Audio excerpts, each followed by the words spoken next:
സൂര്യയന്ത്ര ടാരോട്ടിലേക്ക് ഏവർക്കും സ്വാഗതം. ഇന്ന് നമ്മൾ ടാരോട്ട് കാർഡ് റീഡിങ്ങിലൂടെ ടാരോട്ടിനോട് ചോദിക്കാൻ പോകുന്നത് നമ്മൾ എങ്ങനെയാണ് നിങ്ങളുടെ ജീവിതത്തിൽ ധനത്തെ ആകർഷിക്കാൻ കഴിയുന്നത് എന്നാണ്. ഒരു നിമിഷം ശാന്തമായി ഈ ചോദ്യം മനസ്സിൽ ഓർത്തുകൊണ്ട് ഒരു ദീർഘനിശ്വാസം എടുത്തതുകൊണ്ട് നമുക്കൊരു കാർഡ് എടുക്കാം. നമുക്ക് 3 കാർഡുകൾ എടുക്കാം. ഇതിൽ നമ്മൾ ചോദിക്കുന്ന പ്രധാന 3 ചോദ്യങ്ങൾ എന്ന് പറയുന്നത് എന്തുകൊണ്ടാണ് നിങ്ങളിലേക്ക് ധനം വരാനുള്ള ഒരു കറന്റ് ബ്ലോക്കേജ് എന്താണ്, മണി ബ്ലോക്ക് എന്താണെന്നാണ് ആദ്യത്തെ കാർഡ് നമ്മൾ എടുക്കുന്നത്. രണ്ടാമത്തെ കാർഡ് നിങ്ങളിലേക്ക് ധനം വരാനായിട്ട് ധനത്തെ ആകർഷിക്കാൻ എന്ത് ആക്ഷൻ ആണ് നിങ്ങൾ എടുക്കേണ്ടതെന്നുമാണ്. മൂന്നാമത്തേതായിട്ടുള്ള കാർഡ് എന്ത് എനർജി മൈൻഡ് സെറ്റ് ആണ് നിങ്ങൾക്ക് ധനത്തെ ആകർഷിക്കാൻ വേണ്ടതെന്നുമാണ്. ആദ്യത്തെ കാർഡ് വന്നിരിക്കുന്നത് നൈറ്റ് ഓഫ് വോൺസ് ആണ്. രണ്ടാമത്തെ കാർഡ് 2 ഓഫ് കപ്സ്. മൂന്നാമത്തെ കാർഡ് വന്നിരിക്കുന്നത് 10 ഓഫ് കപ്സ് ആണ്. നിങ്ങളുടെ ജീവിതത്തിൽ ധനം വരാനുള്ള തടസ്സം എന്താണെന്ന് നോക്കുമ്പോൾ വന്നിരിക്കുന്ന ഈ നൈറ്റ് ഓഫ് വോൺസ് എന്ന കാർഡ് സൂചിപ്പിക്കുന്നത് നിങ്ങൾ നല്ലൊരു പാഷനേറ്റ് ആയിട്ടുള്ള വ്യക്തിയാണ്. പക്ഷേ ഒരു ഐഡിയയിൽ ഫോക്കസ് ചെയ്ത് അത് സ്ട്രോങ് ആയി ഫോളോ ചെയ്യാതെ പല ഐഡിയാസിലോട്ട് പോകുന്നു. ഒരു കാര്യത്തിൽ ഉറച്ചു നിൽക്കാതെ പല കാര്യങ്ങൾ ചെയ്യാൻ ശ്രമിക്കുന്നു.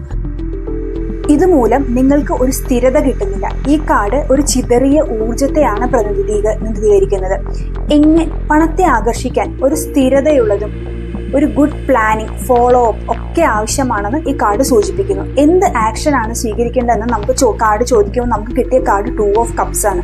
ഒരു പങ്കാളിത്തത്തിന്റെ അല്ലെങ്കിൽ ഷെയറിങ്, സഹകരണം എന്നിവയുടെ ഒക്കെ കാർഡാണ് ഈ ഒരു 2 ഓഫ് കപ്സ് എന്ന് പറയുന്നത്.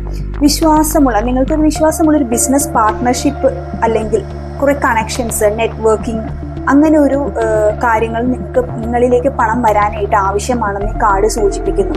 ചിലപ്പോൾ പങ്കാളി എന്ന് പറയുമ്പോൾ നിങ്ങളുടെ ലൈഫ് പാർട്ട്ണറിനെ തന്നെ ഒരു സപ്പോർട്ട്, അവരുടെ ഒരു സപ്പോർട്ട് കൂടി നിങ്ങൾ പ്രവർത്തിക്കുകയാണെങ്കിൽ നിങ്ങൾക്ക് നിങ്ങളുടെ ബിസിനസ്സിലൂടെ അല്ലെങ്കിൽ നിങ്ങൾ ചെയ്യുന്ന ഒരു തൊഴിൽ അതിലൂടെ നിങ്ങൾക്ക് വരുമാനം നേടിയെടുക്കാൻ അല്ലെങ്കിൽ നിങ്ങളിലേക്ക് പണം വരാൻ അത് ആ ഒരു പാർട്ട്ണർഷിപ്പ്, പങ്കാളിത്തം നിങ്ങളെ ഹെൽപ്പ് ചെയ്യും എന്ന് ഈ കാർഡ് സൂചിപ്പിക്കുന്നു.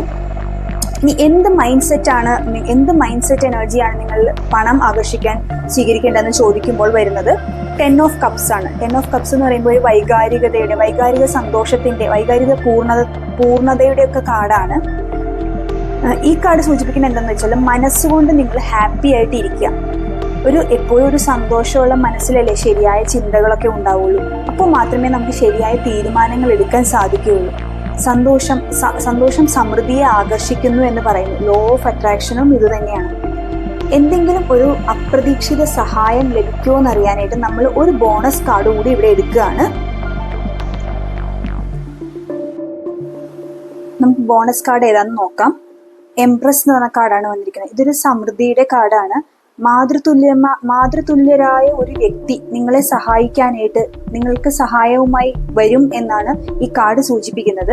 ചിലപ്പോൾ അതല്ലെങ്കിൽ നിങ്ങളുടെ ആന്തരികമായ അറിവിലൂടെയും ഒക്കെ നിങ്ങൾക്ക് ആ ഒരു സഹായം നിങ്ങൾക്ക് ലഭിച്ചേക്കാം. ഈ അടയാളങ്ങൾക്കായി നിങ്ങൾ കണ്ണു തുറന്ന് കാത്തിരിക്കണം. കാരണം പ്രപഞ്ചശക്തി നിങ്ങളെ ഒരുപാട് പിന്തുണയ്ക്കുന്നു എന്നാണ് ഈ കാർഡ് അർത്ഥമാക്കുന്നത്. ഈ വീഡിയോ നിങ്ങൾക്ക് റിസോണേറ്റ് ചെയ്യുന്നുണ്ടെങ്കിൽ നിങ്ങളുടെ അഭിപ്രായം കമന്റായി രേഖപ്പെടുത്തുക. വീഡിയോ ഇഷ്ടമായെങ്കിൽ ലൈക്ക് ചെയ്യാനും സബ്സ്ക്രൈബ് ചെയ്യാനും ഷെയർ ചെയ്യാനും മറക്കരുത്. ഏവർക്കും ഒരു ശുഭദിനം ആശംസിക്കുന്നു.